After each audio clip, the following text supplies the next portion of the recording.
Number 3 पे ध्यान दिया जाए। ए का निर्देशांक दिया है 1,4 तथा बी का निर्देशांक दिया है 4,8। दो बिंदु हैं, ठीक है। और पी रेखा ए बी पर एक बिंदु है ताकि ए पी बराबर A B plus B P.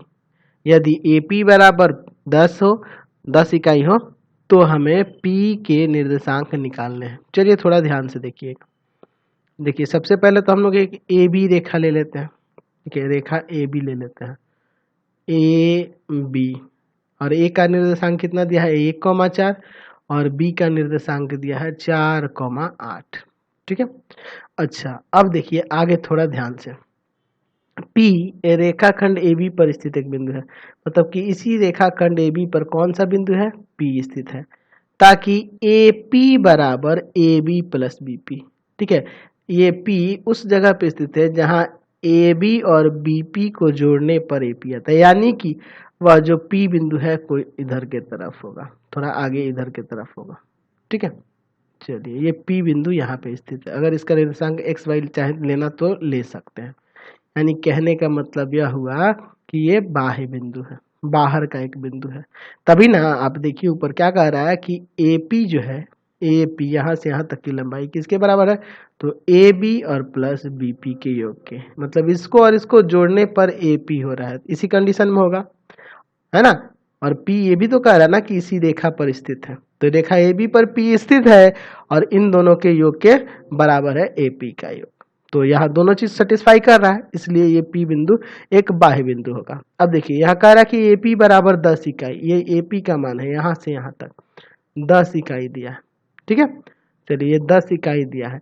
अगर हमें BP का मान पता चल जाए तो यहाँ से हम लोग ये बाह्य विभाजन वाला फॉर्मूला लगा के बना सकते हैं, इसका निर्देशांक निकाल सकते हैं ना। ये बाह्य बिंदु ही ना होगा। अगर इसका यानी कि AP का और BP का अनुपात पता चल जाए तो हम लोग यहाँ बाह्य विभाजन वाला फॉर्मूला लगा के इसका निर्देशांक निकाल सकते हैं। चलिए तो यहाँ दूरी सूत्र का प्रयोग करके अगर हम चाहें तो AB की लंबाई निकाल सकते हैं, ठीक है।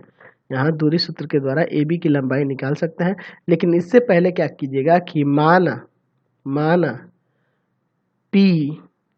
P बिंदु का निर्देशांक, P बिंदु का निर्देशांक x, y है, ठीक है। इतना मान लेते हैं। अब चलिए यहाँ थोड़ा ध्यान से देखिएगा। ए बी बराबर, इन मानने के लिए कोई जरूरी नहीं है, नहीं भी मानिएगा तो चलेगा।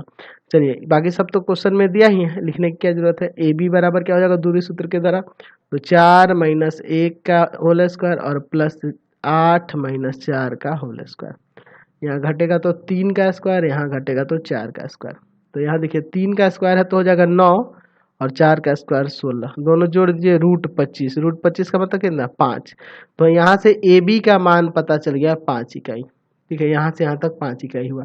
तो अगर हमें बीपी का मान पता करना है तो बीपी बराबर आप लिख सकते हैं ना AP - AB, यानी कि 10 - 5 यानी कि आ जाएगा 5। तो यहाँ से अब हम लोग AP बटा में BP तो निकाल सकते हैं ना, यानी हो जाएगा 10 बटा में 5, 5 दूना 10, 5 एकम 5, यानी कि 2:1। इसी को हम लोग M/N मान के चलेंगे। ये वाला बिंदु हो जाएगा आपका x1 y1 और ये वाला बिंदु हो जाएगा कहाँ B, ये रहा x2 y2। समझ गए। तो यहाँ पे P का निर्देशांक निकल जाएगा विभाजन सूत्र द्वारा, ठीक है। आप लिख लीजिएगा, कितना बार हम फॉर्मूला लिखें, बार बार तो लिखना पड़ रहा है। चलिए PXY का निर्देशांक विभाजन सूत्र द्वारा क्या हो जाएगा, M यानी कि 2, x2 4 माइनस, देख लीजिए यहाँ बाह्य विभाजन है ना इसलिए माइनस लगेगा, n यानी कि 1 और x1 यानी कि 1 बटा में m - n यानी कि 2 - 1 कॉमा, फिर उसी तरह से आगे m का मान क्या है तो 2 है ना, फिर आपका y2 यानी कि 8 प्लस माइनस n 1 और y1 4 और बटा में m - n हो जाएगा ना इतना। चलिए आगे इसको सॉल्व करते हैं। आगे इसको सॉल्व करिएगा तो क्या होगा, यहाँ ध्यान से देखना होगा। 4 दूना 8, 8 में से 1 जाएगा, नीचे तो 1 ही आएगा। चलिए 8 दूना 16 - 4 एकम 4 बटा में 1, यानी कि हो जाएगा यहाँ पे ये 7 हो जाएगा। नीचे 1 से तो कोई मतलब नहीं है, ये आपका 12 हो जाएगा। तो यहाँ से बिंदु P का निर्देशांक 7, 12 प्राप्त हो गया। क्वेश्चन